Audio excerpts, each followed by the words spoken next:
Stream is a going.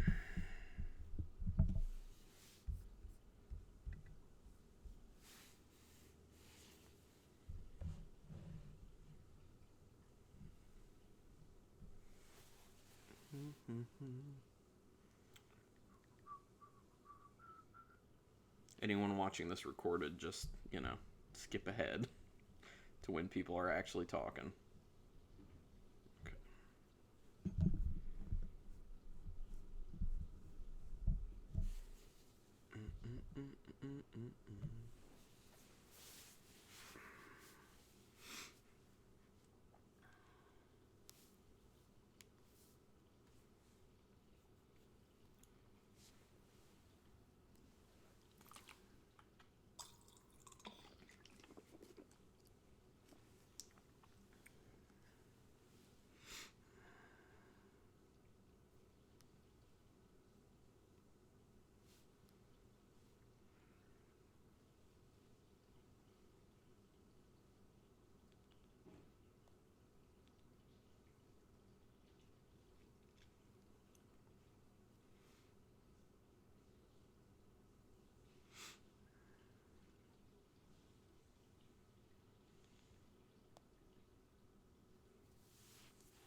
You listen to some music until it starts.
What's up?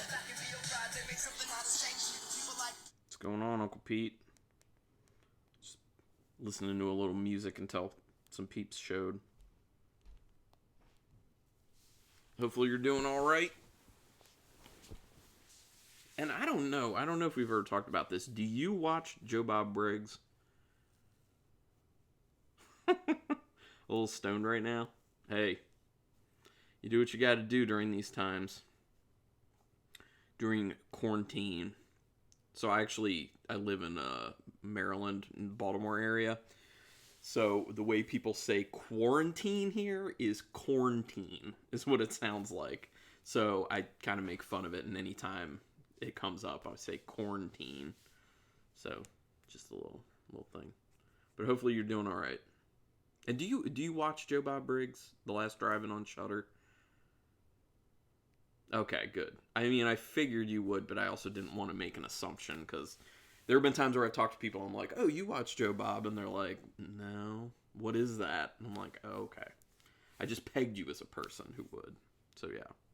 Good. Glad to see you're doing well. Let's mess with this.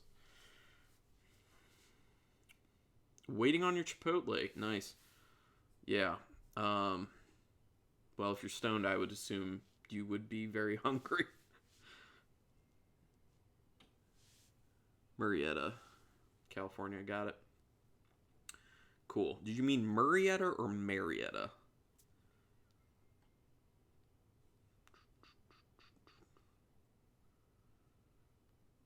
Because there's a winery there.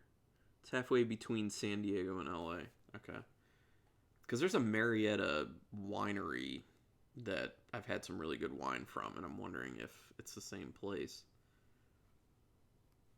I mean, most likely, because most wine comes from California that's from the U.S., so.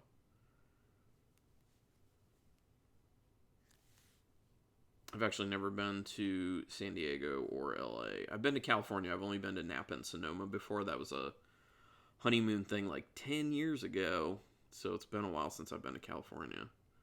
But I need to make it out there at some point to hit some breweries, because I'm big into the breweries.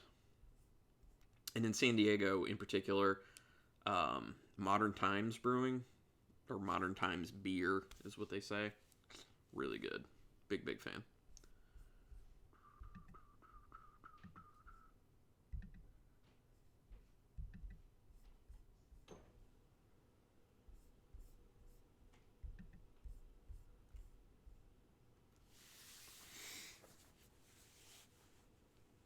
So I know you were talking about potentially adding Tourist Trap to the list for potential movies. Are there any additional ones that you want me to throw onto that list for a topic? Because Tourist Trap could be a good one.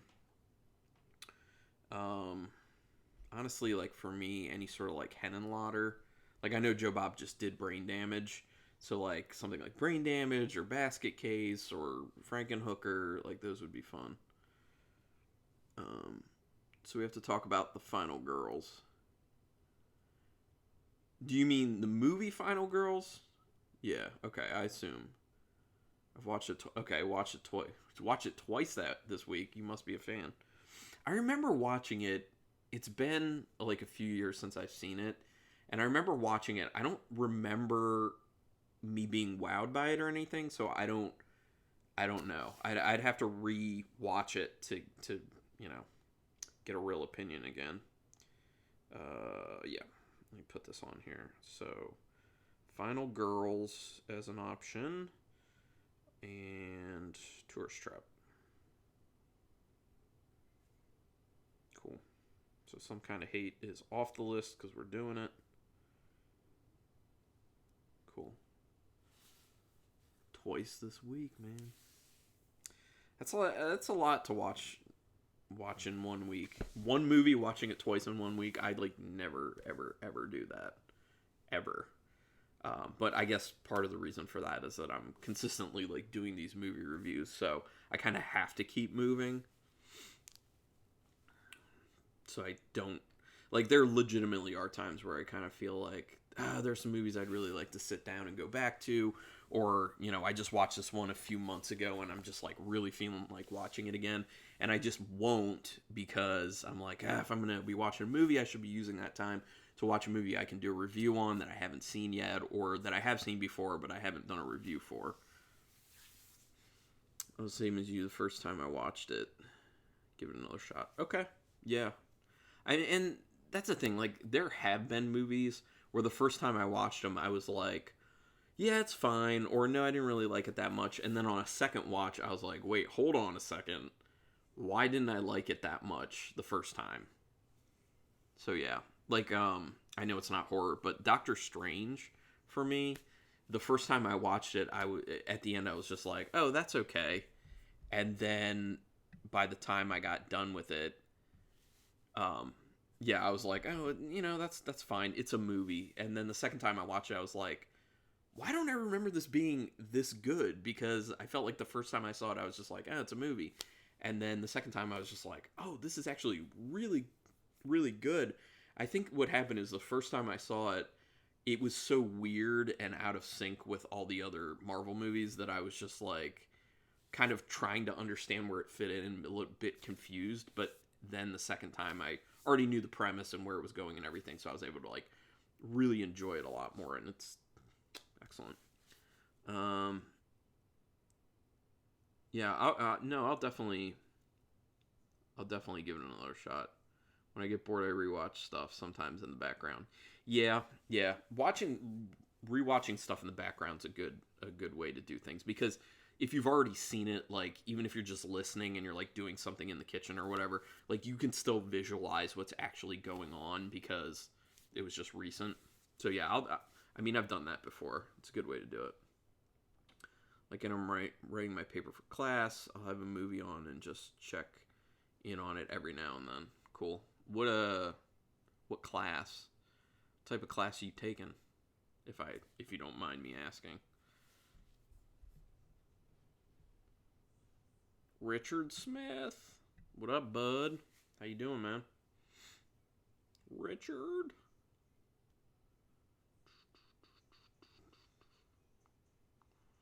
Did you finish Dude Bro Party Massacre 3, by the way?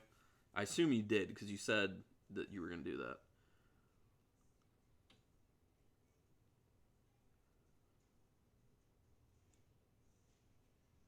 And thanks for showing up.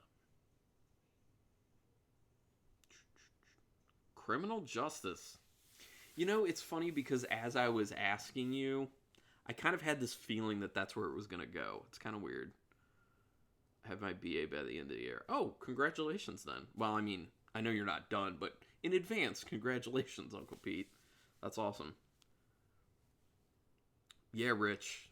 Yes, man. Dude Bro Party Massacre 3 is a really well-written, well-put-together horror comedy. I was super happy with it the first time I watched it. I wasn't expecting it to be that good because getting the right mixture of comedy and horror is oftentimes really, really hard. And yeah, they just nailed it. Like, so many times it's done not that well, but they did a good job. Plan on working on your... Okay. Hey, Uncle Pete. Masters. Go for it, man. It's a lot of work. I've been there. I do have a master's degree. I took it really slow when I did it, though. I did, it was like almost 7 years. Like, the program, the way it was set up, I had to finish it within 7 years. And I think I ended up taking a full 6.5 years to actually get my master's. It's a lot of work. It really is a lot of work. But in the end, I'm definitely glad I did it. I learned some things, and obviously I learned some things. If I didn't learn some things, I shouldn't have done it, but Yeah, Do Bro Party Massacre 3 Uncle Pete. Yeah, it's a real fun movie. I quite enjoy it.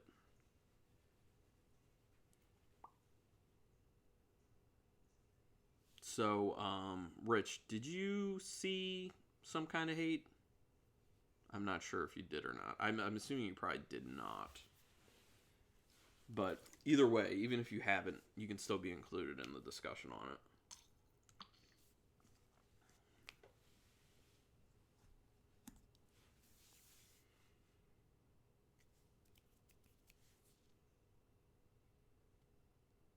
I mean, I was gonna wait for some more people to. I'll give it till 7:15, and then if more people don't show up, then we can just talk about Some Kind of Hate.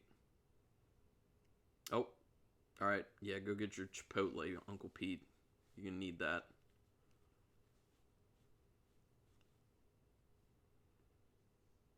Okay, you started, didn't finish. Okay, that's fine, Rich. So you'll know partially what we talk about then. It's no biggie. It's to be honest, I wasn't huge on the movie.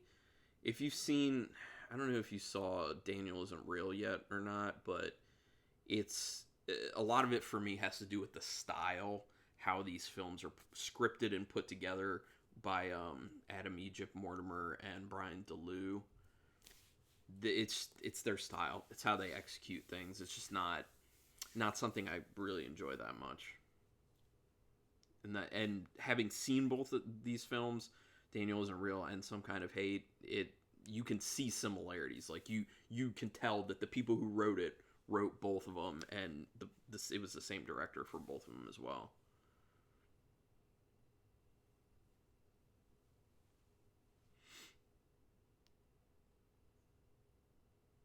So I guess we'll just start talking once Uncle Pete shows. We'll do that because I'm not sure. There were other people who said they were showing up, but you never know. You just never know.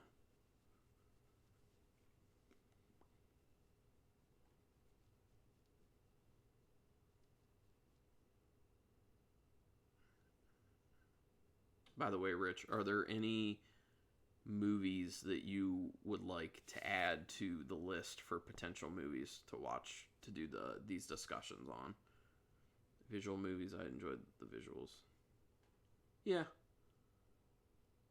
that's kind of like me and Mandy. Well, I mean Mandy and Beyond the Black Rainbow, like Panos Cosmatos, like great with visuals, great cinematography, directing for the most part quite good, but I just hate the scripts. I think there's usually pretty much no story, or if there is story, it's unbelievably simplistic for how long the film is. Visually stunning, really cool, but for me, I need so much more than that. I can't just sit there and look at something that looks nice. I need substance to it. So,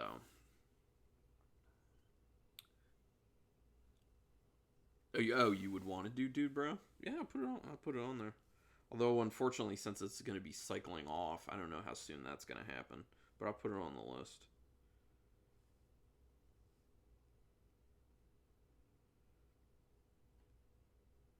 I've thought about buying that movie, by the way, too. That's how good it was. Like, it definitely ranks up there horror comedy wise as where with like Tucker and Dale versus Evil and What We Do in the Shadows. Just like a little bit below those. But yeah, I might buy it at some point, to be honest. Is good. Is a good thing.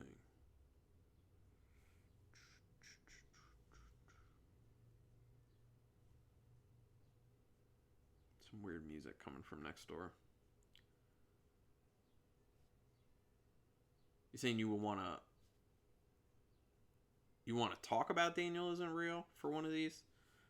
Because I can do that. Oh man, but I would want to. I mean, I'll do it, but I that means that I'll have to watch it again. I don't really, not really feeling that so much. But I'll put it on the list, and if people want it, that's fine. I'm gonna do it democratically on here, and whatever people vote for, that's fine. I'll do it. There we go. Daniel isn't real. Oh, and Rich, since you weren't on the last time, there was a lot of talk about maybe doing the collector, so I think it might potentially go that way for the next one.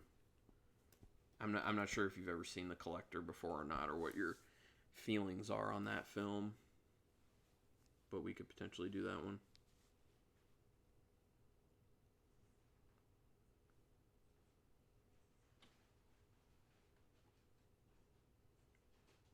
Oh, the sorority babes at Slimeball Bolorama. Yeah, I'll add that one too. That one's fun. I would definitely rewatch that like happily because it's one of those movies. It's like bad fun film.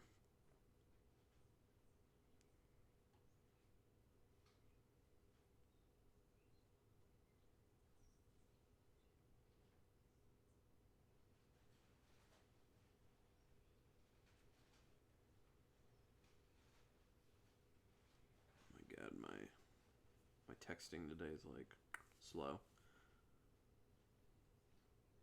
Okay, so you have not seen Daniel Isn't Real. Okay, got it.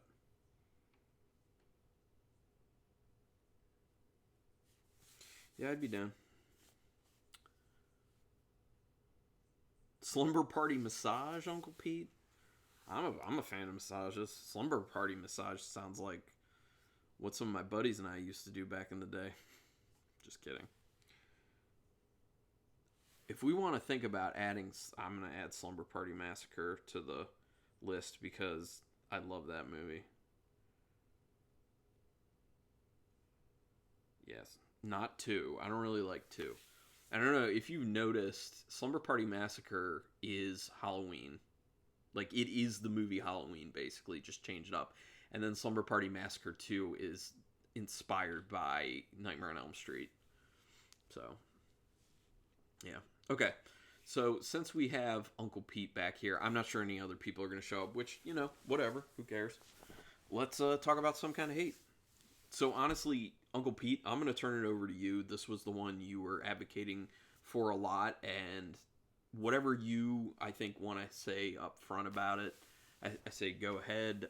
If you have any questions you want to throw out to me, to Rich, I do have some questions written down, but I'll just pull them up after you're kind of go through maybe what you want to talk about. I will say that overall, wasn't a huge fan of Some Kind of Hate. There were things like I was close to being in the middle. You'll see on my review that I'm putting up tomorrow. It is a spoiler review tomorrow, so I go more in depth. But there were some things that I liked about the film, but there were a bunch of things I didn't like about the film. So, and I can talk about that more though. But like I said, I want to hear your idea of what you want to talk about first with the film. I'm assuming something about the main theme of bullying. Cinematography was good. Yeah. That is one of the things I liked. Although there were some moments where the camera work was a lot shakier than I like. Like, I understand it being like a little bit rough, a little bit shaky, but there were some moments where the camera work was like really shaky to a point where if they kept on the shot a little bit longer, I was probably going to start getting kind of queasy. But for the most part, I agree. Camera work, cinematography, directing, good as well. Opening shot, looking up the stairs, really set the pace for me. Oh, okay. So yeah, that's something in my opinion that was really good about the start of this. The opening sequence with the girl kind of like yelling up like help me, and then you kind of like seeing her hand and it opening up and people like starting to come down. That was a really strong way to start the film, especially because it's this moment that grabs you and you don't really know what's going on, and it makes you like, oh my gosh, I need to know like what is behind this, especially after they show that little bit and then they cut away and they go to something more mundane, showing the start of Lincoln's day being bullied by his father. It's the theme that drew me to the movie, bullying, right? I hate it and I enjoy stories about it. The picked on kid getting revenge. Yeah. Well, and Here's the thing, though. Do you feel like this? I mean, I do, but I want to get your perspective. Do you feel like this film approached it from a much different perspective and in a much different way than a lot of other films have? The topic of bullying, that is. Because I feel like it was pretty different um, in two ways. One way being how it was dealt with in the context of horror, and another way in how the context of how the main character being bullied reacted and dealt with things. Yeah, and I agree with you. Bullying, yeah. I mean, I didn't get a ton of it when I was in school, but I got some. I know a lot of people who got a decent amount to, a little amount to a lot, a full range, and it always causes a lot of mental trauma, and it's not worth it. Now, I will say that in this film, like some of the bullying didn't really need to be explained, in my opinion. Like the father, like it's believable that there's a backstory there. He just has a bullying father, and then the person that he interacts with at school, where he loses it and stabs him in the face with a fork. Like, it's believable that he's those two have known each other for a while, going through school. He's been picking on him. You don't necessarily need the backstory there, but when they got to that like weird cultish bad kids reform camp thing, I feel like the bullying that happened there needed a little more depth to it and needed a little more fleshing out of actual motivation from Willie and his crew, because it seemed like it started for absolutely no reason. But then I question, like, was that the kind of the whole point of it, that there are bullies out there who just kind of get it going for no reason, just because they like to try and get that reaction. Like, they just have this compulsion to bully people. So I don't know if that was the intention of Adam Egypt Mortimer and Brian DeLue, the writers, and Mortimer being the director as well, or, But for me personally, I kind of wanted a little bit more. I wanted it to feel more realistic, that, like, something happened to get Willie and his crew members to actually want to bully him. Like, have an initial conflict or something, because there was none of that. It was just, they had heard that he, like, flipped out, and it seemed like maybe they just had, like, this sick fascination with trying to see if they could get him to snap like that again. I mean, that's what it seemed like to me. And in which case, why do you want that? Because then it means that he could definitely hurt you, and that's a really volatile situation to put yourself into. Like, I don't know about you, but I would not, even if I was a bully, I think I would not be interested in going after a person who was documented had stabbed someone in the face with a fork. It just doesn't make sense to me at all. But part of the problem is, for me personally, I feel like Adam Egypt Mortimer and Brian DeLue, which from now on, I don't want to say their full names again. From now on, I'm just going to say Mortimer and DeLue. I think that the way they write characters is very bare bones in Some Kind of Hate, and also in Daniel Isn't Real. And it makes it hard to feel like they're real, like they have real motivations, like they're real human beings, like, because they're not fleshed out. The characters they write are very, very one-dimensional. They usually don't really go through a ton of change. Yeah, they just feel like flat characters, really. Sorry, getting family texts. They're distracting me a little bit here. Okay.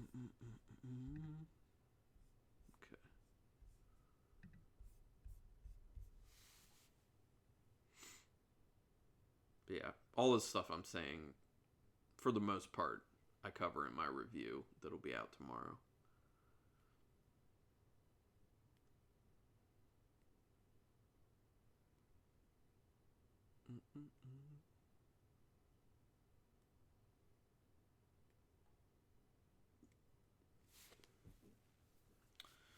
Next,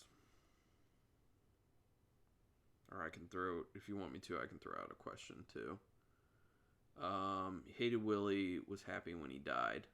Well, and that kind of speaks to one of the things with revenge in film. Well, with bullying in film, which ends up a lot of the time being tied to revenge in film, and especially in the horror genre, what we're used to as a horror audience is getting satisfaction because we feel like there will be revenge. I thought the interesting thing in this film is that the main character, who you would usually want to exact revenge, didn't want revenge. He spent a lot of time trying to keep himself from getting to that point, like the fork stabbing point. He really just didn't want to become that person. When a lot of the times in these horror films, you just go there. Like he would go there eventually, and he would just go over the top, and we would be there rooting along with him, and just like, yeah, this person's getting what they deserve. Now in this case, he spent the whole time trying to not have that happen. He had his one moment of weakness, which is when he called out and Moira answered about someone help me with this, basically, because he was exhausted with it. But yeah, I mean, for the most part, he really fought against the actual revenge portion. So, in a way, it didn't give us what we wanted and what we're used to as far as horror fans watching a bullying situation and hoping for revenge. I do wish they made Lincoln a stronger character sooner. Lincoln, okay, so for me personally, and this kind of speaks partially to my issue with the characters being weak the way they're written, is that Lincoln felt frustrating. And the problem with that is that he was so one-dimensional and he was so meek. And there were actually times where he was delivering lines where I couldn't even hear what he was saying because he was just like low-key mumbling. But one of the things I did like about how he was so weak is that it made you as an audience member feel frustration, which is exactly what that character would have been feeling. So you're sitting there watching it and you're just like, why are you not sticking up for yourself? Why are you still standing there taking this? Why don't you do something? Like, you're starting to feel frustrated. And that's making you kind of sympathize with that character even more because you're experiencing internally, emotionally, what he is also experiencing. So it is kind of cool that they were able to create through filmmaking that kind of sympathetic feeling. You bring up a great point. I'm not sure which point you're referring to, but thank you regardless. Yeah, it's yeah, and it goes back to kind of what I was saying about this film. Like, it's good that this film tackles the bullying perspective or the bullying issue, and it's good that they do it in a new, different way. And that's one of the things I liked about the film, is that it kind of handled it in its own unique way. I liked the Moira character was very interesting. It was a really good concept, and how they made her able to harm others by harming herself because she's, this beyond the grave entity. That's my point with Lincoln. I was getting frustrated. Yeah. Which I kind of feel like that. I mean, not kind of. I do feel like that was intentional. That it was done that way for the film, the film intentionally, so that you would feel that. Oh, Blue Room's here. What's up, man? Greetings from Virginia. Greetings from Maryland. Uncle Pete is in California. Rich is also in Maryland. I also enjoyed that for the same reason. Yeah. The being frustrated thing. Yeah, that makes sense. Now, so going back to the Moira character, I really did like the design of that character. I thought that worked really well. I'm going to turn this volume down a little bit because it's getting too much. I like the design of her character, and I really did like, just what she symbolized. Like, she was the rage. She was the desire for revenge. She was going to get the revenge. But she was basically what Lincoln was fighting against the entire time. And only in his moment of weakness did he feel like he wanted her. And then once he kind of regained his own mind, he was like, no, I actually don't want this, and I'm going to actually actively fight against it to kind of vanquish it, because I don't want to be that person. Because you end up seeing with Moira that in order for her to exact revenge, she has to hurt herself, which is basically, I took it as it's saying, by exacting revenge, by wanting to get even, by wanting to take all that bullying and throw it back in a physical form, you are destroying yourself at the same time. You must cause yourself harm and cause yourself pain at the same time. And that I thought was a really interesting aspect of it.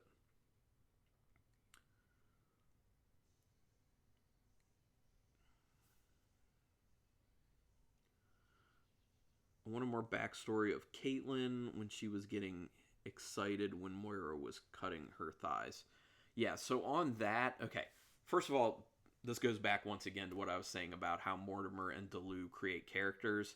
There's usually like almost no backstory on any of the characters. They're one dimensional. They don't really go through much of a real journey or anything. There's a lot of like for no reason. The other thing is they do a lot of things that don't even make sense.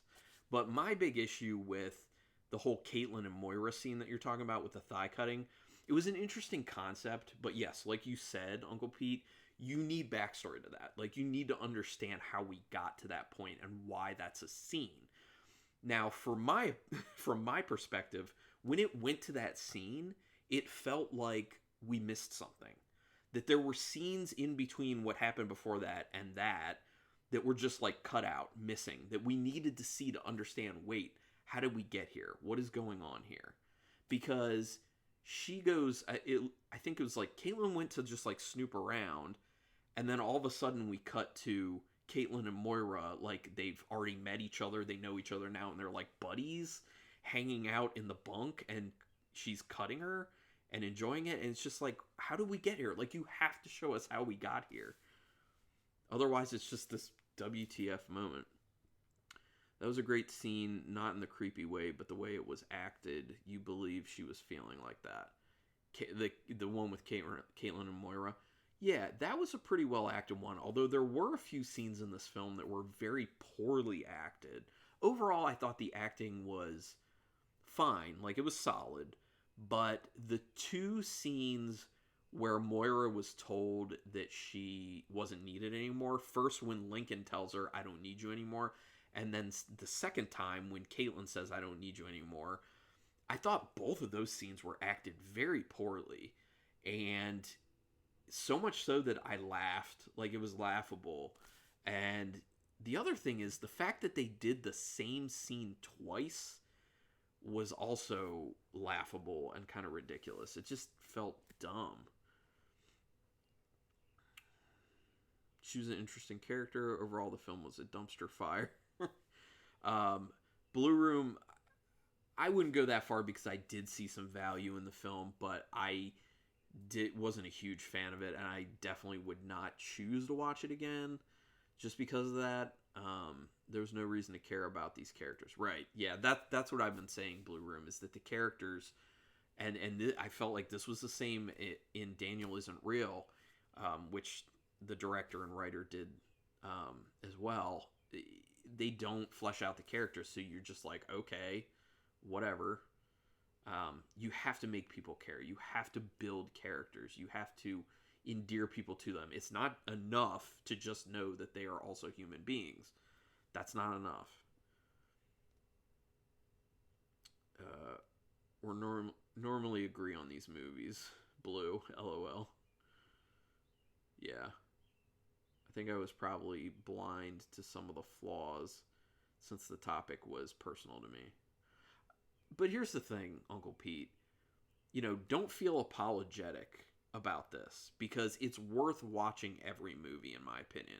Even if it's to just find out if you like it or if you don't like it, or to see that one scene that you were like, oh my gosh, that was actually a really cool, inspiring shot.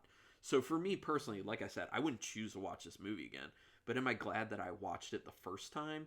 Yes. And for the reason of, I think it had an interesting perspective and take on the bullying situation.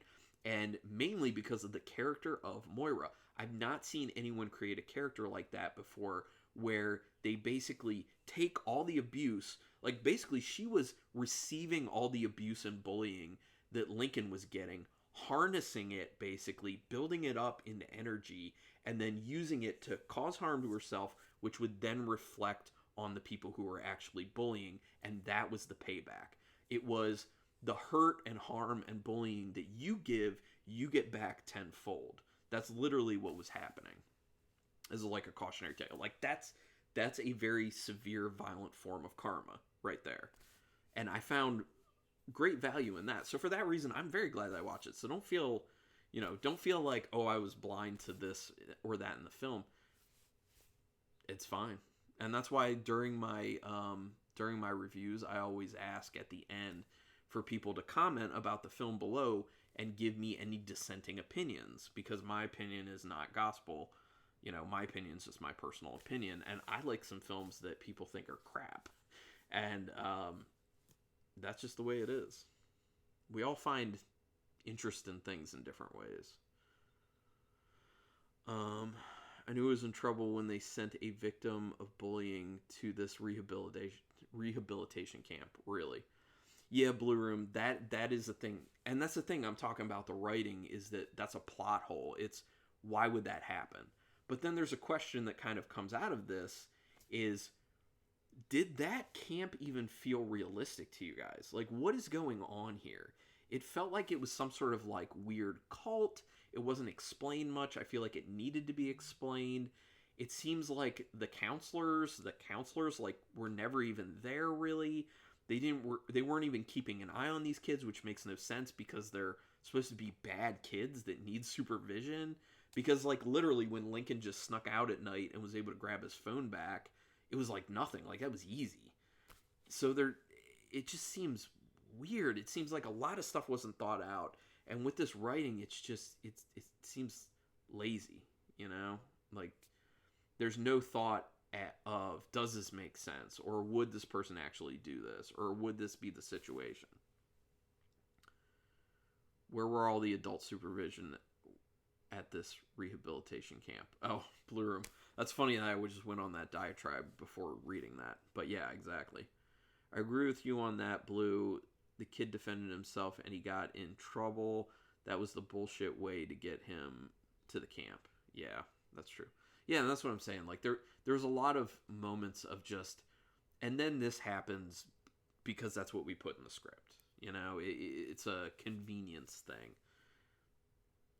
With all the deaths at this place, where was the police investigation? Well, I think they were trying to kind of address that in the beginning with the police officer and him being all buddy-buddy with him and kind of being like, I might have to go to the police, I might have to take this one in. But what's his motivation? Like, if they would have had it a situation where they're, like, paying him off or something, that would have made more sense. But it just seems like he's just like, oh, you guys and these kids, all the deaths and whatnot. Yeah, it just didn't make sense. There were many plot holes. Yeah, there were many plot holes. The camp made no sense. Could the kids leave? Could they smoke? What could they do? Yeah, I mean, there were no, like, rules laid out. Like, they just walked into it. And that's what I'm saying. Like, there's barely ever backstory in the way they write these things. They just go to scenes. They just walk right into them. And then, that's a scripting issue. And it goes back to the fact that I felt like it was like this in Daniel Isn't Real as well, that Mortimer and DeLue, like, they work similar, and it seems like they're more authors than they are filmmakers, or I'm sorry, not filmmakers, script writers, because I do think Mortimer is a good director. I just think from the writing perspective, these two guys are more of the author type writer, where because there are no visuals with books, you have to say a lot more instead of being able to show them. But even then, you would actually have to have a lot of backstory. So that doesn't make sense. I don't know. It just feels like something's not going from... Because Brian DeLue is an author. He has written books before. So to go from that to writing scripts is very different. And it just feels like it's not working. That was a mess. Lincoln and his emo haircut never called for this psychotic ghost. Blue Room. He did.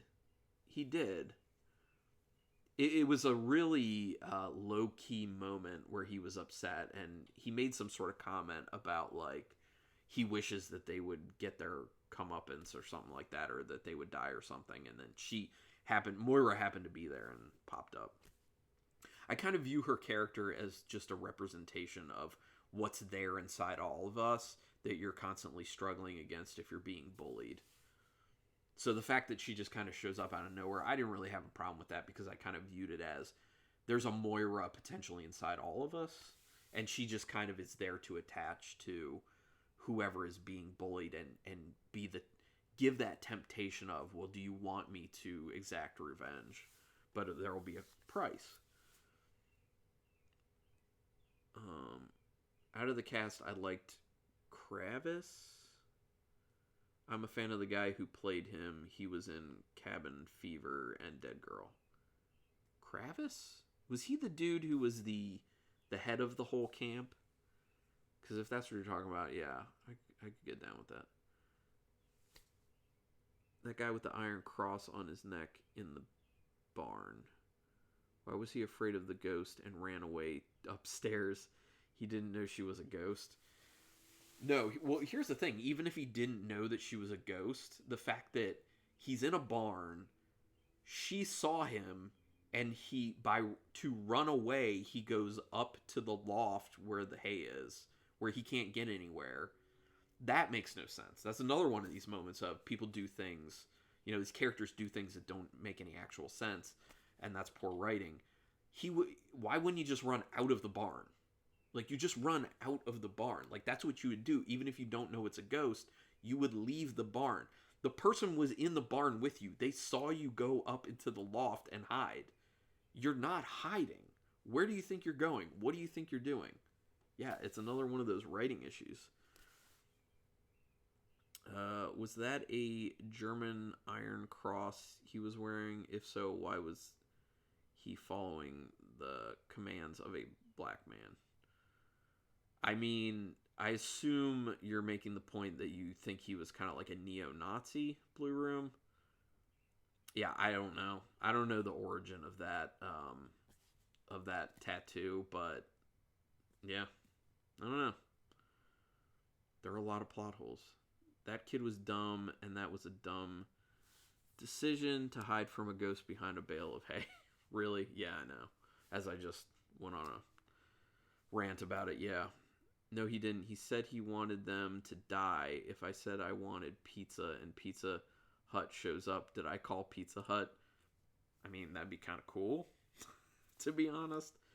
Yeah, it's just one of those things. Like, there are times in films where you just kind of, there will be things that the filmmakers throw at you, and they're just hoping that you'll just accept that as being part of the world that they've created. But like we're kind of talking about, there's a lot of stuff that they try to create within the world that just doesn't seem like it works out, or it seems like it just happens, and you needed some sort of, like, more story to actually get there. I did enjoy the soundtrack. I'm a metalhead / headbanger, Uncle Pete said. Yeah. I liked the soundtrack, but I also felt like at times they were kind of beating you over the head with it and going, like, very aggressively with it. That happens in the film Daniel Isn't Real as well. I'm more of a person where, with music, I like to kind of be pulled back a little bit more, because the other thing is, when it's so heavy, it's so in your face, and it's so loud in these moments, it's like the filmmakers trying to tell you how you should think and how you should feel with the film, when I think it's a lot more powerful if you just play out the scene and make the music a lot more subtle, and then it's a little bit more up to the audience member to formulate their opinion on how they should feel. When you have, like, the crazy super heavy metal like he was having in it at that volume, it was like, okay, I understand. This is how you want me to feel right now. I don't want to feel like I'm being bullied into feeling a certain way about a film. I'll get there on my own. The assistant to the head is Kravis. Okay. Oh, okay. That guy. Yeah. He was good. Oh, Graveyard Grog. What's up, man? Fellow Monster Mania attender. What's up, dude? Yeah, how you doing? Should I call you Graveyard? Should I call you Grog? Or should I call you something else? Let me know. Noah Segan. When you see him, you'll recognize him. Yeah, I remember him now. Now that you kind of called out who he was. It is obvious the two main characters didn't smoke, but they did try. I assume maybe you were a smoker, Blue Room, so you might know. I tried giving it a second viewing in the brightness of the afternoon sun. I couldn't get past the halfway point. I wouldn't, like I've said, I wouldn't do a second watch on it. But glad I watched it the first time. Um, yeah, I don't know. Oh, and to go back to something that was said before, the idea of having more of a backstory for Caitlin, she could have been an interesting character, but she also just felt like one of those characters who just poof, there she is. We don't know what her motivations are. Like, why was she all of a sudden interested in trying to be friends with um, Lincoln when it seemed like she was already in with Willie and his crowd? Like, there was nothing that would lead you to believe that she would actually try to be his friend, and she just has this motivation to be his friend for no reason. It's weird. There needs to be an explanation. Doing fine, man. Grog. Everyone calls me Grog. LOL. In our channel, everyone calls me Grog. Okay, I'll call you Grog then. You got it, man. The room where Willie was killed, there was blood everywhere, yet the girl didn't see crap when she walked into the room until she found the body. Maybe I can loan her my glasses. I like the way you put things, Blue Room, first of all. You always have that little edge of comedy to it, and I appreciate that. I agree with you. Yeah, they made a point of showing you that when he got killed, blood splattered across the pane of glass on the door, and that I think they also showed it being splattered across a wall. But yeah, you got the idea that it was insanely messy and it was everywhere. So yeah, the fact that she was in there and she had been mopping for a while and then sees the body didn't make any sense. Also, when you go in there, wouldn't you smell that? That's another thing. It goes back to the writing issue with the film.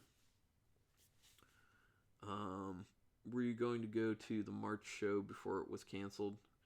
Grog, I was going to go to that Monster Mania show, but I was in the first group that opted to cancel as it got closer, like a week out or so. So I got my refund early before the rush of refunds happened and they canceled it.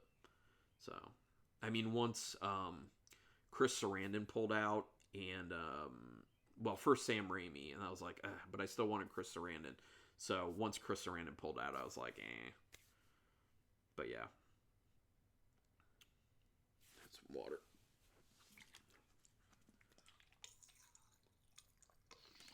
Oh, let me refer back to my... Oh, Grog. If you don't know, we're talking about the movie Some Kind of Hate that's on Shudder. I don't know if you've seen it or not. Yeah, let me look at my questions. Okay, so here's a question to you guys. Why do you think it is that only Lincoln could harm Moira? Because that's something that seems like they made a big point of. Because Caitlin tried to harm her, I believe, and I don't know if some other people did or not. I can't remember at the moment, but only Lincoln could harm Moira, and I'm wondering if it's some sort of like link thing that kind of because he summoned her in a way, she could only be harmed by the person who kind of brought her back to life in a sense. I don't know. Your thoughts? So this is what happened. I sat on my laurels and never got my VIP. Then they sold out. Got weekend passes. Then they said people can get VIP tickets. Grog. Yeah, it doesn't feel like sometimes that's the way things go, right? Yeah, that's sucky. But it ended up, being null and void in the end. Overall, this movie is so bad it hurts my feelings. My cat was offended. The spider in the corner was offended. Once again, Blue Room, you have a way with words. Good job. Why? Because the writers suck. Like I've been saying, I don't dig on the writing style of Mortimer and DeLue. And like I've said a few times, it's the same with the movie Daniel Isn't Real. There, and it's unfortunate because, like I said, there are some good things in this film, and like we've talked about, the cinematography is good, and there's some good ideas there. There's a great concept there. It's the same thing in Daniel Isn't Real. There's some really good visuals in Daniel Isn't Real, even more so than in Some Kind of Hate, I would say. So from a visual standpoint and a directing standpoint, Daniel Isn't Real is really good, but the story, once again, awesome concept there. The script is just, it's just not there. Like, the characters don't make sense. They do things that don't make sense. It feels like it jumps around a lot. There are scenes that you expect should be there to kind of flesh some stuff out, and it's just not there. It's, I just cannot get behind Mortimer and DeLue for that reason. But at the same time, I'm not making film, so I respect what they can do. So I refunded my old tickets, got VIP tickets, then they canceled my VIP tickets by accident. Then I reordered them, then a week later they canceled the show. That's an ordeal, Grog. I used to have Shudder, but I canceled my account. I have a server with a ton more movies on it and suits my needs. Hey, watch what you wanna. I thought it might have been a link between them, but it was never really addressed. Then Caitlin was able to see Moira, so it made it seem there was no link. Well, I would argue that that there was a link between Caitlin and Moira, but that's because that's after Lincoln had kind of cut things off with Moira, so she was still kind of around, and I think Caitlin was looking for her, and I think the cutting sequence, I think, was supposed to give people an idea that Caitlin needed Moira. So Moira kind of like latched onto her, like she latched onto Lincoln. But then there was the point where she called it off. So if you remember, Caitlin didn't try to harm Moira until after she had said she was done with her.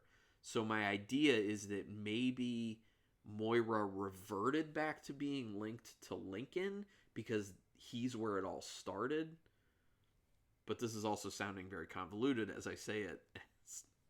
Maybe I'm creating rationale there when it doesn't exist.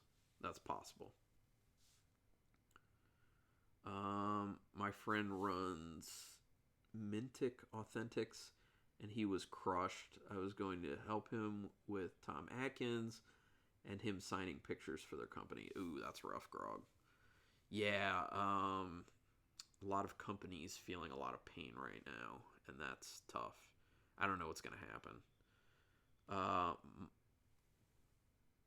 Milesy Movies. What's up, man? Milesy is what it seems like to me. Let me know what I should call you. That is why I renamed this film Some Kind of Suck.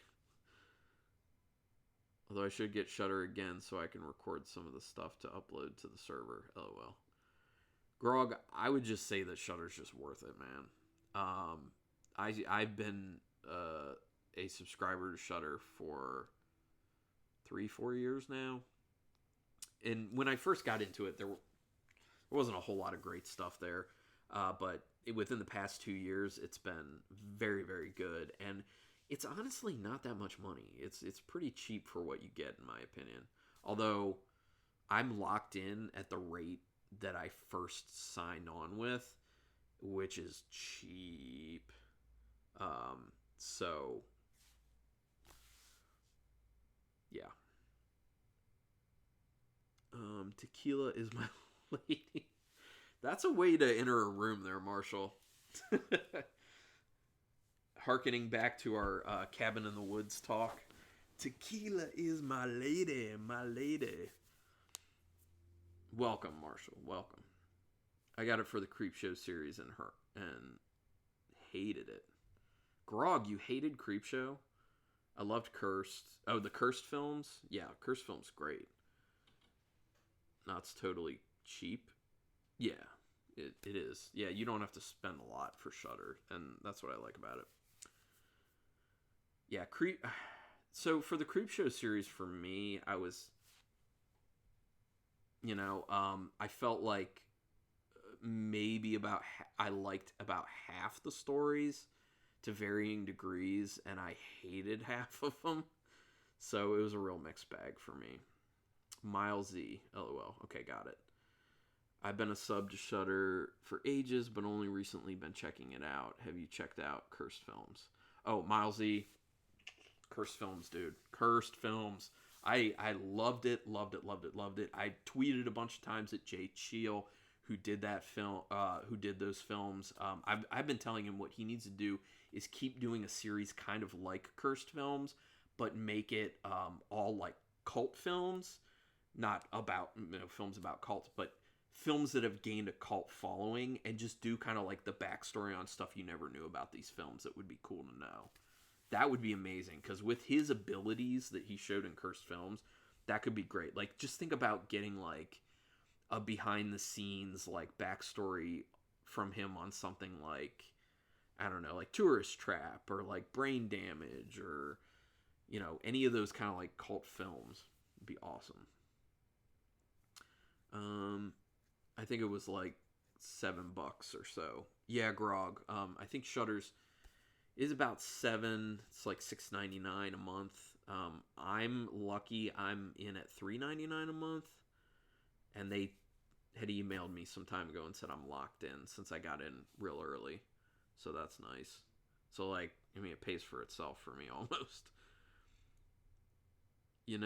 I hated Cabin at first, but then watching it after that, I just loved it.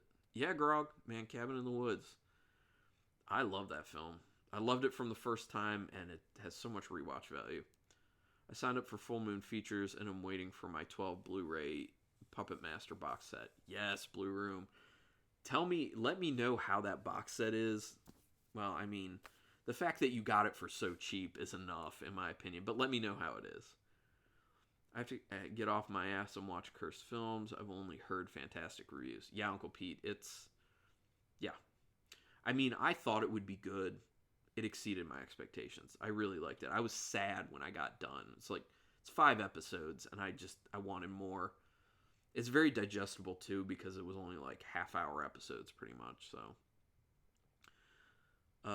The only segment I like was The Head in the Dollhouse. Yeah, talking about Creepshow Grog. That one was one of my favorite ones. I like that a lot. I like The Finger, too, though. The one with DJ Qualls. I like that one a lot as well. Those two were excellent, in my opinion. I want to say something like, you all love horror, and I want to invite you all into it on Facebook. There you go. There you go, Grog. Top favorite horror movies. The Blair Witch Project, Salem's Lot, As Above, So Below, and Halloween 78. Okay, so Miles Z, let me break this down. The Blair Witch Project. I can't feel you on that. The only reason being, I didn't see it when it originally came out. I saw it just a few years ago for the first time, and it's hard to watch that movie for the first time after you've already seen a lot of found footage. I understand why it was as good as it was when it first came out, but I don't think it holds up. Salem's Lot, I've actually never seen. It's on my list. I need to see it. As Above, So Below, same. Haven't seen it yet, but I need to. Halloween 78, classic. Awesome. Amazing. And for that matter, Slumber Party Massacre, because Halloween 78 and Slumber Party Massacre are basically the same movie, just changed a bit. Tourist Trap was interesting, but I kind of liked it. Still need to see your review, though. Yeah, I just put it up today, so,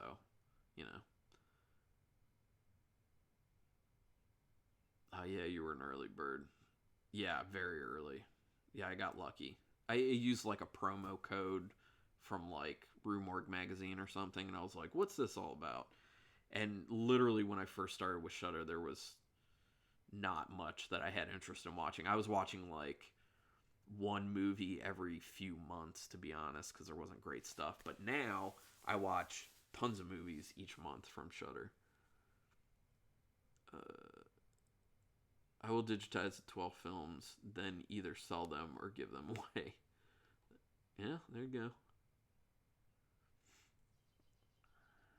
I'm new to the channel. By the way, good content. Oh, thanks, Milesy. I appreciate that.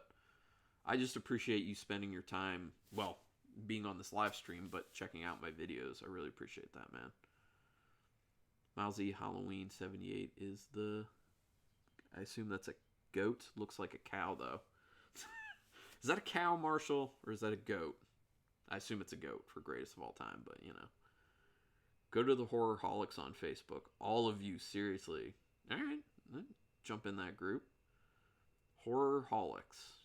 I'll look into that, Grog. Everyone take note. Grog has invited us all formally to Horrorholics on Facebook. Let's check it out.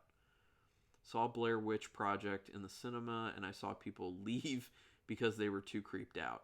Well, and that's the thing. Like, people had not experienced found footage at that point. Like, obviously, Blair Witch is what created it. So, it's a interesting visual perspective that made people uncomfortable because they never experienced that before. So I could see that, and that's interesting.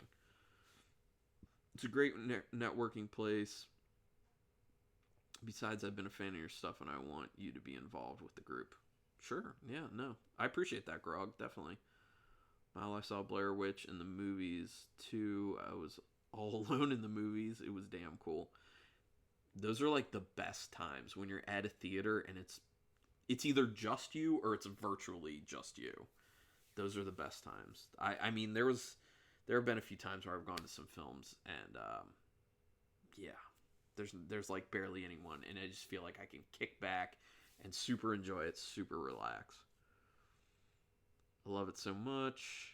Hated their Critters mini-series. Terrible. Grog, yeah, I get it, but I liked some of the comedy to it. It felt light and fun. One of the things people hated, I know, was that it was a bunch of episodes that were like 10 minutes long, which felt really weird. But I thought that was kind of funny. So I was okay with the Critters. Marshall, congrats on 500 subs, Carlin. Thanks, Marshall, man. Yeah, I was very happy that I made it to 500. I'm hoping to get to 1,000 at some point soon-ish, which would be great. It was surprising because I remember being like, I'm at 499, I just need one more. And I got that one more to get to 500, and then after that, within like a week span, I got 22 more, which was kind of crazy. Oh, also, very cool, Darcy the Mail Girl subscribed to my channel, which is nice. I had sent her a message, because I did a review that I dedicated to her of Ice Cream Man on there, so I sent her a message on Twitter letting her know, and I was like, I know you're busy, so I dedicated this review to you. Check it out. If you like it, awesome. If you don't, or if you can't even check it out, I understand. But she messaged me back and was like, oh, thanks so much. She followed me on Twitter, and she subscribed to the channel, so that was really cool. She seems like a really awesome person. I don't know Facebook. I don't have Facebook, only got Instagram. Okay, so here's the thing, Marshall. I don't have Instagram. I do a craft beer podcast, and my wife has an account for our craft beer podcast on Instagram. So she is on Instagram for both of us in a sense. I don't even go on there. I'm so just whatever about social media in general. I started to get really fatigued with it. When I started doing my podcast, people were always like, you need to be on Twitter and Facebook and Instagram, and you know, it just went on and on and on, and I'm just like, it's too much to manage. Like, and the platforms I was even on, I wasn't doing barely anything with anyway, so that was a long way to say no. Not on Instagram, sorry. The two movies I was alone for was Blair Witch and Jeepers Creepers. See, I've never seen the first Jeepers Creepers in its entirety. I've seen large chunks of it to date. Also met Justin Long before at Monster Mania Grog, and he's a cool dude. I like that guy. We had a conversation about my name. It was weird. He thought it was funny that my name came from the side of a barn. It literally did. And it's also shorter than their shortest Critters movie out there. I was considering taking all the episodes and splicing it into one movie. Then I said, screw it. Yeah, it's probably not worth the time to do that, Grog, to actually like put those together. Because, like you said, like it's not that good of a film that you should sink your time into condensing it. Then did it a couple of months later with The Mandalorian. Uh-oh, you said craft beer. Homebrew too? No, I don't homebrew, Grog. I do not. You homebrew and make wine? Wow, okay. I got to give you credit because that's a lot of work. It's a lot of work. I homebrewed once, many years ago. I had to sanitize a lot of things. I hated it. So I'm like, I'm just gonna focus on being a consumer of craft beer. The Grainfather? Mm.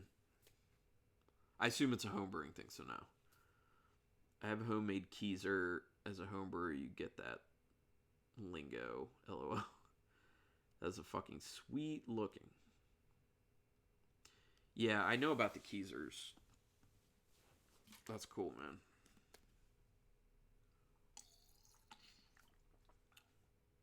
You and your friend have a winery? Like a brick and mortar, like established winery? And if so, tell me what the name of it is. Sanitizing is a big thing. Yeah, sanitizing is a big thing, and it's an annoying thing, in my opinion.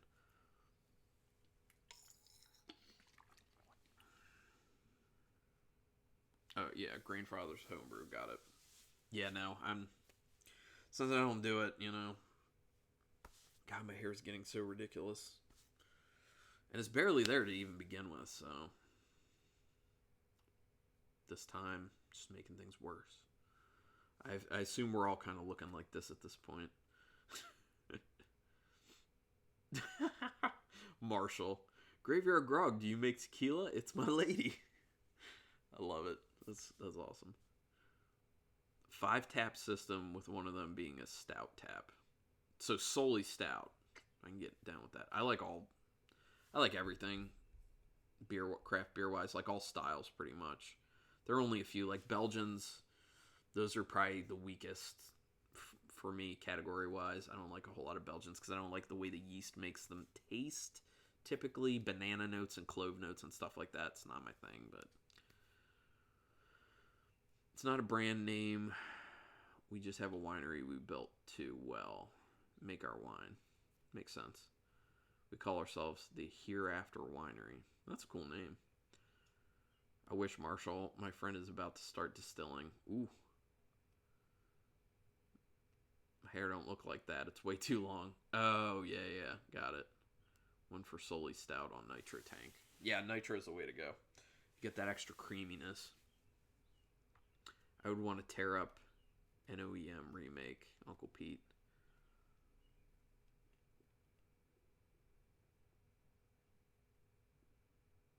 Like darker beers, porters, and such. Yeah, I dig it. Try to give them horror themed names. Oh yeah, cool. I'd always thought that if I ever got into the beer industry and made a brewery, that I would want to name it Beers for Fears, which would be awesome. And then then have like a whole line of beers that are based on phobias, like claustrophobia cream ale or arachnophobia amber, stuff like that. Or you can do like a red ale that's like severed head red, stuff like that. That'd be fun.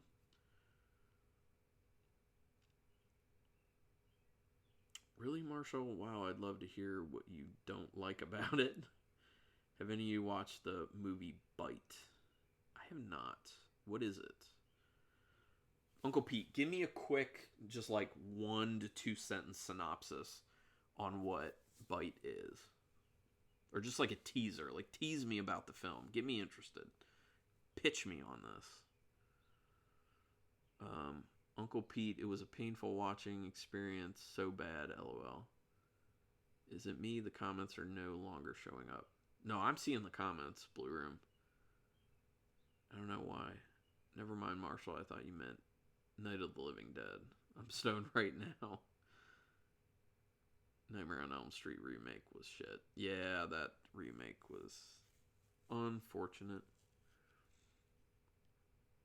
Claustrophobia, arachnophobia.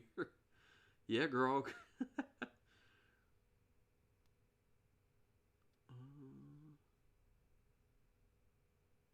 That happened to you last time, Blue Room? What is going on there? Yeah, I've never heard of Bite either. Yeah, Uncle Pete, you gotta pitch this movie Bite for all of us right now, because now you have us interested. Because we've not really heard of it. Like, what is this thing? What is it? Tell us. Get us interested. Girl gets bit on the leg while vacationing. She slowly starts turning into something. Okay. I mean, that's kind of all I needed to hear. I'm in. It sounds interesting enough. I'm down with it. It's kind of like The Fly, but with a pretty lady. Okay. Yeah, I can get down with that. I mean, The Fly is awesome. I assume you're talking about the Cronenberg Fly. I haven't seen the original Fly, but I've heard that one's interesting, fun, but it's no Cronenberg Fly. Practical effects are incredible? Okay. Is it on what's it on? Tell me what Bite's on, and I'll try and check it out. I assume it's not on Shudder because I don't think I've seen it there. I don't remember it being announced for any month. But I'm looking. Yeah, it's not on Shudder.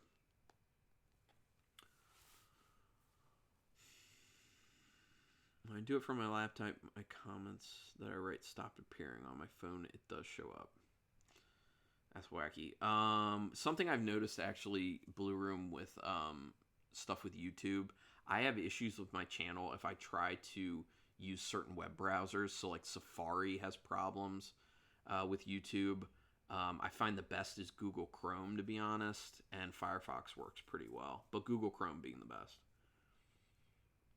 One thing we do know about it, it hasn't come out in the movies recently. Yeah. So it involves tequila, Uncle Pete, since you said it was a pretty lady. Nice. You haven't seen the original Fly? No, Grog, I haven't. It's on Amazon. Okay, Bite's on Amazon. Got it. I don't have Amazon. And I won't. It's a principle thing. I think that company has too much money. And that's all. So I don't want to, I want to give my money to other people. Yeah, Grog, going back to your comment, I have not seen the original Fly. To be honest, there are so many movies that you would be appalled to know that I've never seen that have just been like on my list of movies that I need to check out. It comes up a lot of times when I'm doing my reviews. I'll talk about something and the movie's kind of one of the movies is related, and then I'll just be like, oh, by the way, I've not seen that movie, and people in the comments will just be like, you haven't seen that movie? It's been out forever. I get there's so much to watch. It's the problem, and movies keep coming out, so. There's a free ad-supported movie channel like Shudder, Dark Matter TV. There's also an app for it. Huh. Not heard of this Dark Matter TV. I'll have to check that out. And I won't. Haha. Need to watch that movie. True, Jeff Bezos is loaded. Yeah, that company's unbelievably rich. Buy it on DVD and send it to you. You don't need to do that. No, don't worry about that. I'll find a way. I'll find it. I'll find it and I'll find a way. Trust me. Never mind, it's not on DVD. There you go. Plan foiled anyway. All good. We'll get there eventually. I'll eventually see Bite. Don't worry. If you've recommended it, trust me, I'll eventually get to it.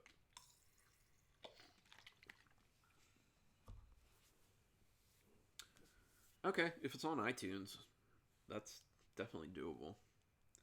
Definitely doable. I'm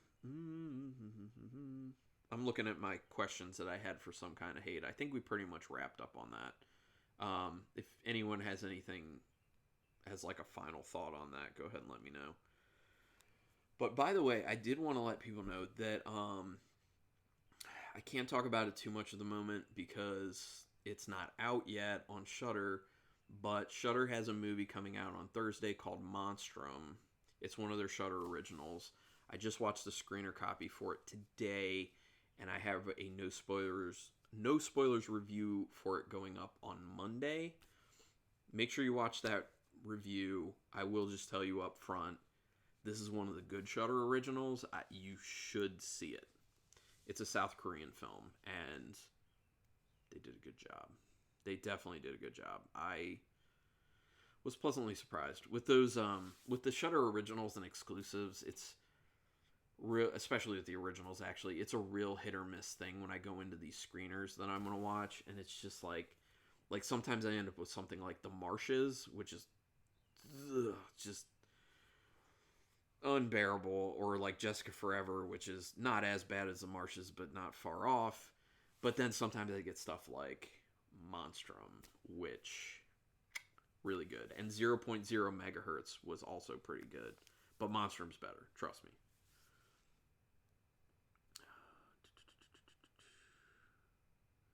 My final thought is that the film sucked worse than a cheap hooker. I hear you, Blue Room. And when you just said that, I just thought of Joe Bob doing the movie Brain Damage last night, and you know what scene I'm talking about that connects to that. I assumed you would have no other type of final statement, Blue Room. You definitely hated that. Yeah, Monstrum, Uncle Pete. Cool. You have good picks. We agree on a lot of movies. Good. Yeah, awesome. What's the next movie? Oh, okay. Marshall, let's talk about that.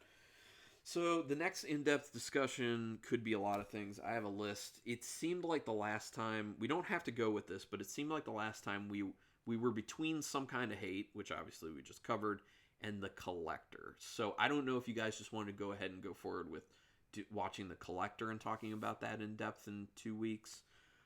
We could do that, or the other ones I have on my list to consider for us are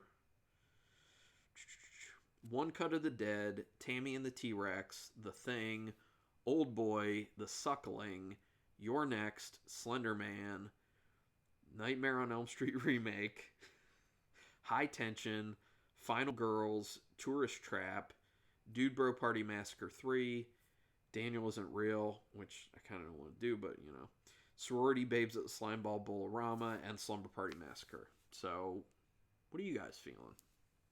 And we'll try and whittle it down a bit here. Hey, bud, just sent you a friend request on Facebook. Don't worry, I'm not a stalker. Okay, got it, Grog. I'll check it out after the stream. A hooker should be cheap if she can't suck good. Oh my god. I know what scene you're referring to from Brain Damage. Infamous. Didn't see it coming the first time I watched that movie. I actually have a review for Brain Damage on the channel if people don't know. Is Joe Bob's show live and cannot be watched at a later time? No. It's they show it live every Friday night at 9 p.m. Eastern Standard Time, but the next day it's available on Shudder to watch whenever. But the problem is they'll then they'll end up losing the license to continue showing that particular movie, so then that episode just is gone eventually. So it's good to kind of get it as soon as you can. Uncle Pete says Old Boy. Grog says Tourist Trap. Both great choices. Tourist Trap, since it's fresh on your mind, and mine as well, says Marshall. The Suckling is a classic. Blue Room. Oh, yeah. Brain Damage is a classic. Yes. Yeah. Brain Damage is a classic. Okay, so we got 1 vote, but 2 votes for Tourist Trap, 1 for The Suckling, and 1 for Old Boy. So it looks like might be Tourist Trap, which is fine. You know, I've watched that movie a few times recently. I don't repeat a whole lot of movies, but, you know, Tourist Trap is kind of wacky. The last time I watched Tourist Trap was when I was taking notes for the review that I put up on the channel today, but I made other people watch it with me. I made my wife watch it, and then over the phone, at the same time I was watching it, my buddy Rich, who's in here, and his wife Stephanie, and everyone was just basically like, what the hell is going on? I also sent you a friend request on Facebook. My real name is Tom Spidey. ILO on Facebook. Got it. Frank Henenlotter, the director of Brain Damage, and Frank Henenlotter and Frankenhooker, Basket Case, and Relentless Came to a local cinema a couple years back. Got it.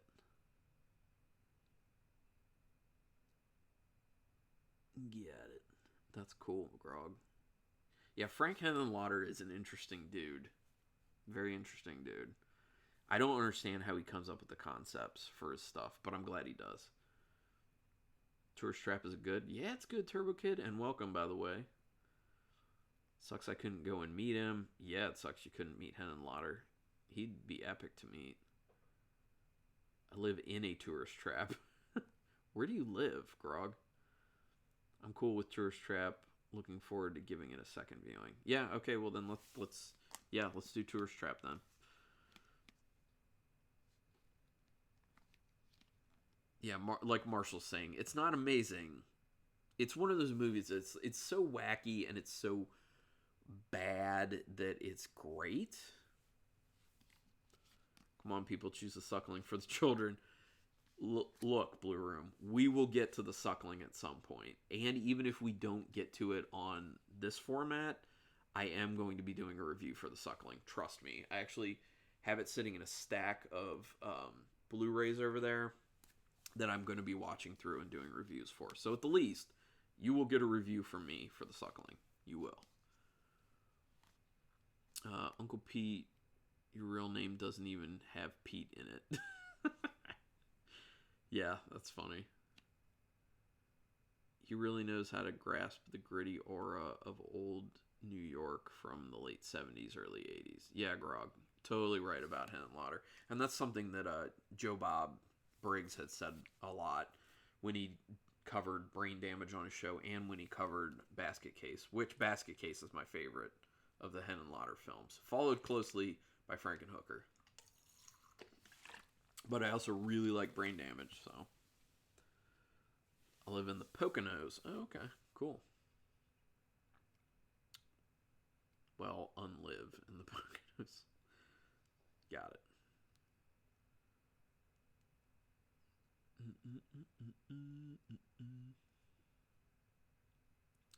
Oh, Marshall's near Philly. Nice.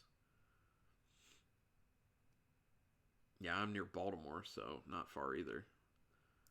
Okay, I just watched Some Kind of Hate last night. It was okay. Recognized two actors. One guy played Kid Blue from Looper. Oh, Looper was good. I enjoyed Looper.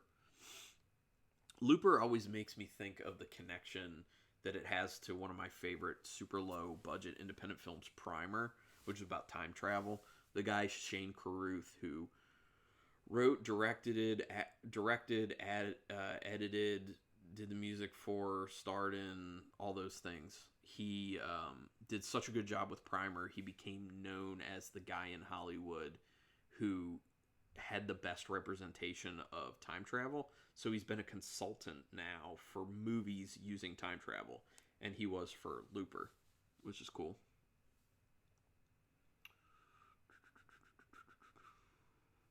Philly City Brotherly Shove. Yeah, kind of. Is a nickname from some of my sailors when I was active duty. I'm a huge Spider-Man fan. And my guys would call me Uncle Pete, just like Uncle Ben was to Peter Parker. Oh, that's cool, man. That's cool, Uncle Pete. That's a cool name for how. That's a cool story for how you got that name. Sorry, I was tripping over my words there.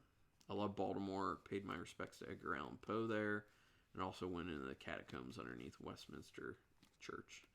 Right on, Grog. Yeah, Edgar Allan Poe, legend. Too bad he didn't get any profit, really, when he was alive. One of those sad situations. The guy was an amazing writer, but people didn't really know it at the time. I should try Primer. Yeah, Turbo Kid, Primer. You got it. Primer. Awesome. If you want to see a movie that will blow your mind as far as time travel goes, Primer. But remember, it was before Looper, so some of the stuff that you get out of Primer, you might have gotten a little bit out of Looper. So just keep in mind it was before Looper. And the guy who did Primer was a consultant for Looper. I was watching the Spider-Verse for the first time yesterday, Uncle Pete. I loved it. It was awesome. Yeah, Marshall, Into the Spider-Verse was really cool. I didn't know how I was going to feel about that animation style early on. I saw it in the theater, and it grew on me, and I really ended up digging it. Yeah, Edgar Allan Poe did get diddly squat grog. He did. I don't like Baltimore because I'm a Steelers fan. Well, I'll tell you this, Marshall. I don't like football, so got no problem with me then. Not a Ravens fan. Not only do I not like football, I don't like the Ravens because of how crazy people get about the Ravens around where I live, and I just consistently hear about it, and I'm sick of it.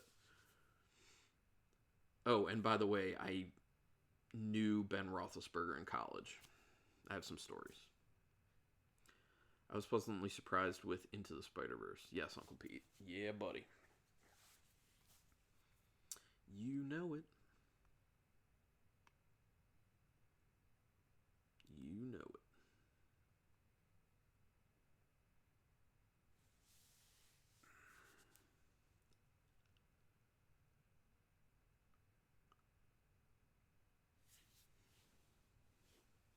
I'm trying to think if there's anything else I watched recently that I need to let people know about. I don't think so, just because I put reviews up for like every horror movie I watch. I'm watching the show What We Do in the Shadows on through Hulu. I'm gonna do a review for that, but just wanted you guys to know I like it a lot. I'd seen the movie and it's on par with the movie. Love that show. It's so good. Sports are dull all around. I agree, Grog. I'm not a fan. Well, I don't agree. I agree at first thought. I like hockey. I'm a hockey fan. Spider-Verse is good. Yep. What you knew, Big Ben? So my best friend from college was friends with Ben Roethlisberger because they went to the same high school. So when I was in college, Ben Roethlisberger was there. He was a year behind us, and we actually, was he a year? He may have been more than a year behind us, but he was anyway. He was there, and so I hung out with him a few times because of being an acquaintance of my best friend. So had some drinks with him at bars a few times. He was a very nice guy to me. Yeah, nice guy. But then he was sleeping with a friend's girlfriend. That was an awkward situation. I don't know if he knew that she had a boyfriend, but I remember being in the situation where we had to decide who is going to tell the friend that his girlfriend's sleeping with Roethlisberger. So, I don't know. It was crazy. But he was a really nice guy. I will say that. Nothing worse than hearing a bunch of people talk about sports and then bring player statistics from 400 years ago and compare them to new people. It's Swahili. Yeah, I mean, it's weird. I love the movie. I much prefer talking horror than sports, that's for sure. What We Do in the Shadows is friggin' awesome. Yes. Yeah, the movie was outstanding. I'm feeling like, as I'm going through the show, I'm like 4 or 5 episodes in on the show. I'm feeling like it's very on par. Like, it's as good as the movie, in my opinion. Yes, In the Shadows was hilarious. Definitely. So Big Ben was a pimp. That's cool, Carlin. I will say this. Watching Ben Roethlisberger play in college was insane. I don't want to talk too much about sports, but I would go to a bunch of the football games because that was like the thing to do in college at Miami University. And it was crazy because the first year he was the quarterback for the team, offensively, the team was averaging 49 points a game. Averaging 49 points a game. It was insane. He was on another level. It was really cool to watch him play in college, I will say that.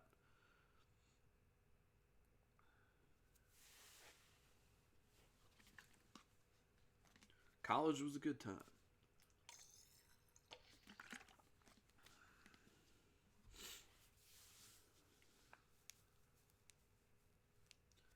I still have to see Turbo Kid. Oh, Uncle Pete, you haven't seen Turbo Kid?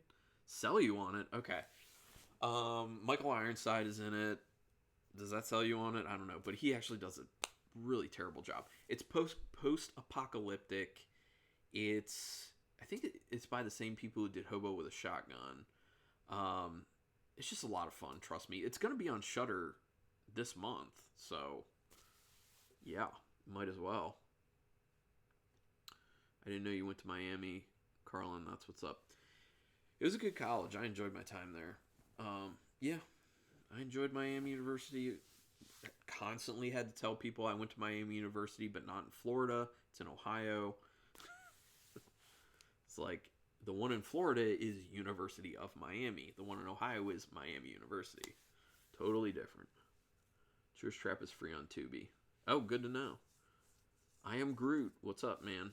I don't know you, man. I am Groot. Unless you're someone else. Unless you're using like a different name and I have seen you comment before. But welcome. The actual Turbo Kid is entertaining. It was originally a short on ABC's of Death. Oh, that's right. You're totally right about that. It was a short. I'd totally forgotten about that, but yeah.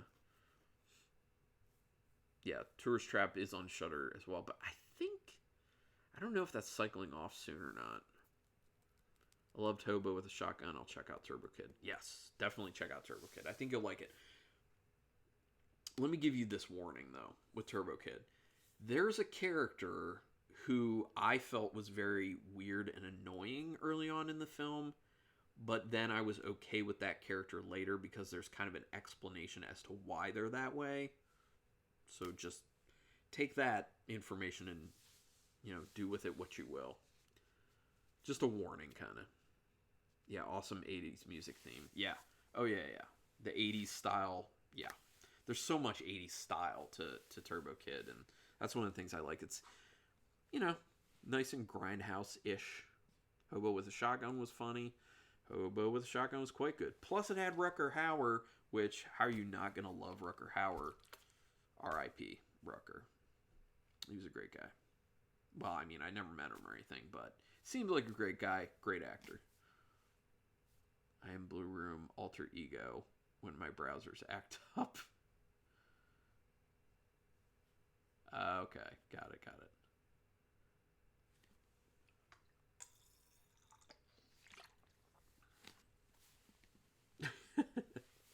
Good to know, Blue Room.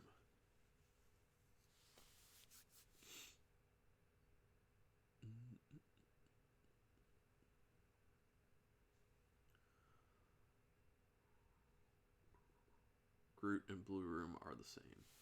Yeah, I got that. So you are Groot, but you are also Blue Room. But we are Groot as well, are we not?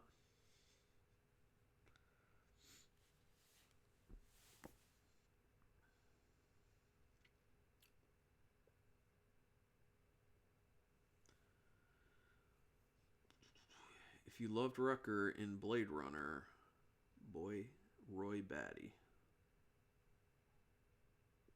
Yeah, Rutger Hauer was great in Blade Runner. Blade Runner in general is just really great. That movie holds up.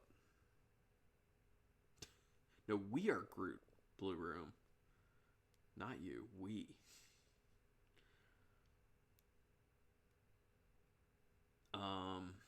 Yeah. All right. It seems like we're kind of winding down. Unless people had like some kind of last minute stuff that you wanted to talk about, I was probably going to sign off. Usually for me, I can only do between an hour and a half up to 2 hours is like my definite max on these. So I always have like a hard cutoff of 9 o'clock for the live streams. But if it seems like things are kind of winding down, we can adjourn. But we will say Tourist Trap for the next one, everyone. We all good? Tourist Trap? We'll talk about that one in depth. I swear I won't try to talk too much about stuff that Joe Bob already said. And I will point that out. If you haven't watched my review for Tourist Trap on the channel yet, I tried very intentionally to stay away from talking about things that he actually talked about in his episode about Tourist Trap. So you can watch that and you can watch Joe Bob and you get different things. Yeah, Blade Runner is classic. For sure, Turbo Kid. I remember watching Blade Runner as a kid, and Rucker Hauer scared the shit out of me. I could see that happening. Yep, check out Tourist Trap, Turbo Kid, for sure. Sounds good. Tourist Trap, got it. Sweet, yes. See you next live stream, and I'll be looking forward to your next reviews. Good with Tourist Trap. Yeah. So, just if people wanted a little bit of information, it's the last thing I'll tell you. I am working on a review for what we do in the Shadow Show. Don't know when that'll be. I have the Monstrum review coming out on Monday. I have one other one scheduled right now. Underwater. I have a review for Underwater scheduled for next weekend, and I'm going to watch and do a review on The Killing of a Sacred Deer. So those are the ones I definitely have in the pipeline. Other than that, who knows where I'll go? We'll find out. I do have a bunch of other screeners coming from Shudder, so yeah, those will be out.